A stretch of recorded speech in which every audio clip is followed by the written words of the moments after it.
अथर्ववेद पारायण महायज्ञ संपन्न, सैकड़ों लोगों ने पूर्णाहुति में हिस्सा लिया। झांसी में आर्य समाज मंदिर नगरा में चल रहे अथर्ववेद पारायण यज्ञ के नवम दिवस पर प्रातः की वेला में यज्ञाचार्य आचार्य रामकिशोर मेदार्ती ने अथर्ववेद के मंत्रों की आहुति दिलाते हुए बताया कि ऋषि दयानंद ने वेदों के माध्यम से बताया कि जैसे मनुष्य की नाभि सही रहती है तो पूरा शरीर स्वस्थ रहता है, वैसे ही पूरे विश्व की नाभि यज्ञ है।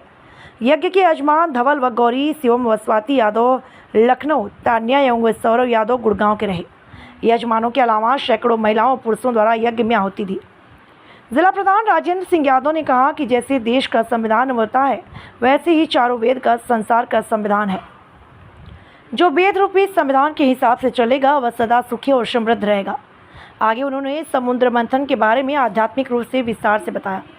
जिला आर्य समाज की संरक्षिका शकुंतला यादव ने अपने भजन ना या मेरा ना तो यह तेरा, मंदिर है भगवान का, पानी उसका, बूंद है उसकी, सब कुछ उसी महान का, से सभी को जीवन जीने का रास्ता दिखाया। आर्य विद्वान हरिओम शास्त्री द्वारा यज्ञ की महिमा का वर्णन किया। आदित्य प्रकाश द्वारा स्वस्थ रहने के बारे में यज्ञ की महिमा का वर्णन किया। इस अवसर पर कर्नल वीके सिंह, गजल व भजन गायक जसवंत सिंह, अशोक सूरी सहित सैकड़ों लोग उपस्थित रहे। यज्ञ पश्चात ऋषि लंगर हुआ। इस यज्ञ के माध्यम से आम जनता के लिए, लोगों के लिए कितना लाभदायक है? ये अथर्ववेद तो वैसे भी धन्वंतरी वाला मतलब एक आयुर्वेद यज्ञ है, जिसमें कि पूरी मेडिसिन के बारे में बताया गया है। और यज्ञ अपने आप में ही एक मेडिसिन है जो समाज के दूषित वातावरण को शुद्ध करता है, पेड़ पौधों को। और यज्ञ के माध्यम से छोटे छोटे जीव जंतु, हर व्यक्ति के पास भोजन पहुंचता है। और आपको मालूम हो या ना मालूम हो, वेद का पूरा चारों वेद ही इस संसार का संविधान हुआ करते थे, उसी पे चलते थे। आज लोग बाग इसके विमुख हुए हैं, जिसकी वजह से आज की स्थिति देश में और विदेशों में पैदा हो गई है।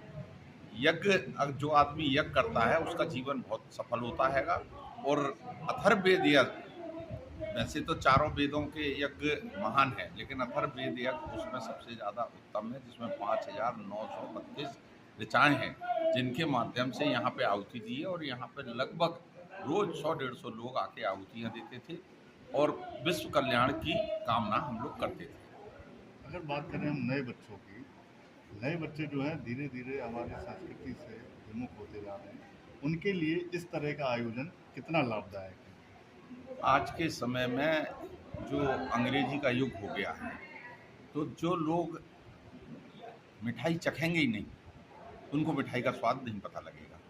सबसे पहले हमें बुजुर्गों को, हमारे घर वालों को, हमारे समाज के उन बच्चों को इस धारा में लाना पड़ेगा।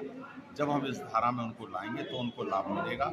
और जो शिक्षा प्रणाली पहले थी वो आज खत्म हो गई है। मैकाले ने जब शिक्षा प्रणाली दी कि यहाँ पर कब्जा करना है, तो केवल अपनी शिक्षा प्रणाली को बदलो।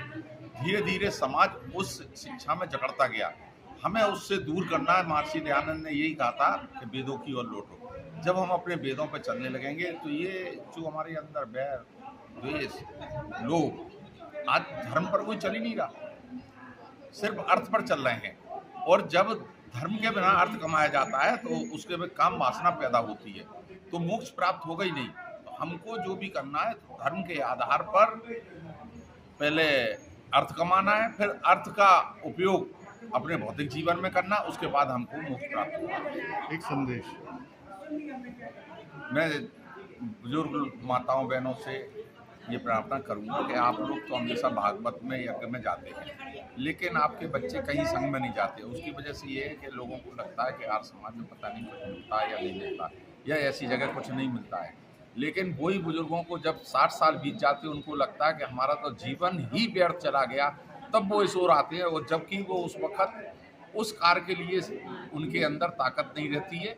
तो इसलिए नए बच्चों को जोड़ना चाहिए और समाज में नए लोगों को आगे आना चाहिए। इसमें माताओं का विशेष तौर पर सहयोग मिलना चाहिए।